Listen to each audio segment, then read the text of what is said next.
मुझे मालूम नहीं कि मरते समय मैं क्या कर पाऊंगी, मरते समय मैं बैठ करके मैं श्वास ले पाऊंगी कि नहीं ले पाऊंगी। मैंने मेरे पिताजी को देखा डेथ के समय।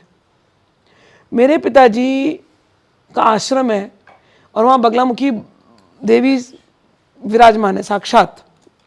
कईयों को दर्शन दिए और बहुत सारे वहाँ चमत्कार हुए हैं। और मेरे पिताजी को हमारे यहाँ 24 घंटे वो यज्ञ कुंड चलता ही रहता है। मेरे पिताजी को रोज जाकर के यज्ञ करने की आदत है, रोज। और रात को रूम में आते नहीं थे सोने के लिए जब तक यज्ञ नहीं होगा। पूरे दिन सबसे मिलना। 11 बजे को आश्रम बंद होता था और पिताजी बैठ करके पहले अपना आहुति डालेंगे और फिर घर में आते थे सोने के लिए 1-2 बजे रात को। तो जब डेथ पे हैं, अब जब बेड पे लेटे हुए हैं, तो उनका मन यही हो रहा है बार बार कि मैं उठ जाऊँ अभी जाके, मैं हवन कुंड में जाके आऊँ। मैं बैठी बाजू में, मैंने कहा पापा नहीं उठ सकते हो, ऐसे कैसे नहीं उठ सकता हूँ, कुछ तो कर। नहीं उठ सकते। बोल रहे लाल कपड़ा ला, ये कपड़ा ला, मैं तंत्र कर दूंगा। मैंने कुछ नहीं होने वाला, बैठे रहो अभी, ऐसे लेटे रहो। और इस समय केवल एक ही चीज़ काम आएगी, नाम। तो मुझे, जैसे मुझे श्री कृष्ण में भक्ति है तो मैं हमेशा कृष्ण का नाम लेती हूँ। मेरे पिताजी के सामने मैंने तस्वीर लगवाई गुरुजी की, बड़े गुरुजी की, बगला माई की, बाबा भूतनाथ जी की। मेरे पापा एक ही नाम लो बस, गुरुदेव बगला बाबा जी, गुरुदेव बगला बाबा जी।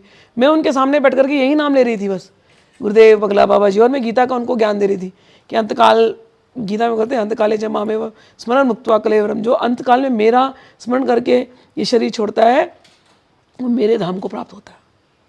तो मैंने यही बोला। लास्ट डे का हॉस्पिटल में थे मेरे पिताजी, आईसीयू में। मैं कैलिफोर्निया चली गई थी और मैं कैलिफोर्निया से आई। तो जब मैं आई तो मुझे सबने बोला, मैं रात को 10 बजे पहुंची एयरपोर्ट। मैंने घर में फ़ोन किया कि पापा कहाँ है। उन्होंने बोला आईसीयू में। मैंने कहा मैं जा सकती हूँ। बोले आईसीयू के लिए तो तुमको पास लगेगा, 10 बजे रात को कोई पास नहीं देगा। अब मेरा तो मन घर जाने का था ही नहीं, तो मैं सीधे आईसीयू गई। फिर पता नहीं क्या हो गया, मैं सीधे आईसीयू गई। और आप बिलीव नहीं करोगे, वहाँ पर एक आदमी, मतलब एक पुराना हमारे शिष्य थे, इस्कॉन के थे वो आए और बोले अरे माता जी आप। मैंने कहा हाँ, मेरे पिताजी को देखने को आई हूँ। कहाँ है? मैंने कहा आईसीयू में। बोले जाओ दर्शन कर लो। मैंने कहा आईसीयू तो बंद होगा रात को 10 बजे। बोले चलो देखते हैं। हम लोग गए। आप बिलीव नहीं करोगे, दरवाज़ा ऐसे मैंने पुश किया, अपने आप खुल गया।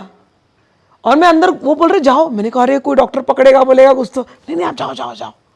मैं चली गई। मैं पापा से बात कर रही हूँ। लास्ट में मैंने ही बात किया है। मैं पापा से बात कर रही हूँ, आजू बाजू डॉक्टर सब ऐसा सब ले रहे हैं। मैं अभी भी वो सीन सोचती हूँ तो मुझे लगता है क्या डॉक्टर्स को मैं दिखाई नहीं दे रही थी क्या? सारे वो आकर के सब कर रहे हैं सब काम।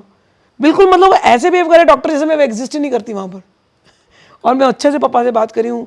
अगले दिन सुबह वो बोल नहीं पा रहे थे, मैंने उनको गंगा जल दिया और भागवत और भगवत गीता का पूरा 18 अध्याय पढ़ के सुना है।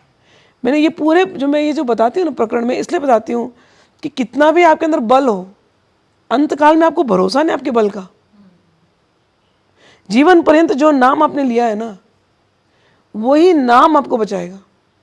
अगर किसी को गुरु में भक्ति हो गई है ना, वो पढ़ा है, मैंने मेरे पिताजी को देखा है, वो पढ़े हैं कि लगा है, ये मास्क लगा है, आंखें ऐसी चढ़ गई हैं, हाथ में सुइयाँ हैं। मैं देख रही हूँ कि अब वो सांस, मतलब वो ग्राफ, मतलब ऐसे कितने मिनट्स के बाद आ रहा है, मैं देख रही हूँ।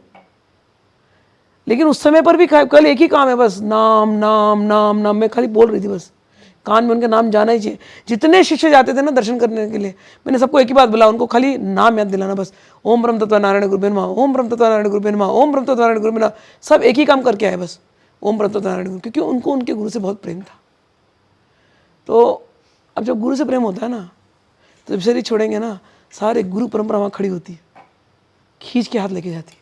हमारा धाम है जहाँ हम रहते हैं, वहाँ से हम आए, कोई हम ऐसे साधारण नहीं है। समझे बात? तो मैं सारे शिष्यों को एक ही चीज़ बोलती हूँ, तुमसे कुछ होए नहीं होए कुछ टेंशन मत लो, गुरु गुरु चीखना शुरू कर दो, काली काली बोलना शुरू कर दो, कृष्ण कृष्ण बोलना शुरू कर दो। इस गिल्ट से बाहर आ जाओ कि तुम्हारे पास भावना है या नहीं है। तुमने गुरु के साथ नाता जोड़ लिया तो ये गठबंधन अब टूटने वाला नहीं है। हो सकता है तुम्हारी गलतियों से तुम गुरु को याद ना करो, लेकिन गुरु तुम्हें याद नहीं करे, यह असंभव है।